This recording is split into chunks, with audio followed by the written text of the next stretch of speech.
ლაშა გაბიტაშვილი, რომელსაც აბუ-დაბის სასტუმროში ქართული ოცნების დეპუტატები ირაკლი ზარქუა და ვიქტორ სტანიკიძე თავს დაესხნენ სამდღიანი გამოკითხვის დასრულების შემდეგ აბუ-დაბის პოლიციამ გაათავისუფლა. ინფორმაცია გათავისუფლების შესახებ საზოგადოებას გაბიტაშვილმა მისი მეუღლის ოლგა ობრაზცოვას Facebook-ის გვერდის მეშვეობით შეატყობინა. მისი თქმით, ის არაბთა გაერთიანებულ საამიროში სამართლიან გარემოში აღმოჩნდა. გაბიტაშვილი მომხდარის დეტალებს არ ყვება და ამბობს, რომ კითხვებზე პასუხის გაცემას მოგვიანებით შეძლებს.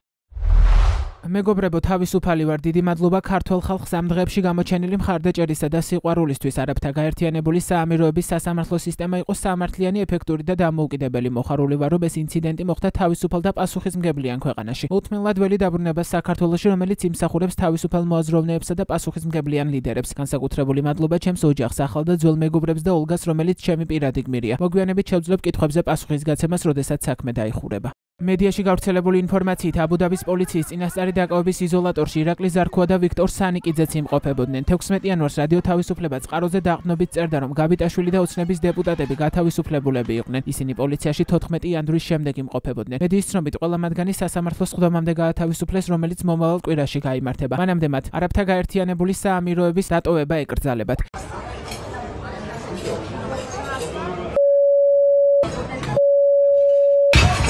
ფიზიკური დაპირისპირება აბუ-დაბის სასტუმროში 13 იანვარს მოხდა. სოციალურ ქსელებში გავრცელებული კადრების მიხედვით, ოცნების დეპუტატი ზარქუა სასაუზმედ მაგიდასთან მჯდომ ლაშა გაბიტაშვილთან მიდის და ფიზიკურ შეურაცხყოფას აყენებს. ფიზიკურ დაპირისპირებაში ზარქუასთან ერთად ოცნების კიდევ ერთი დეპუტატი ვიქტორ სტანიკიძე და მათი თანხმლები პირებიც მონაწილეობდნენ.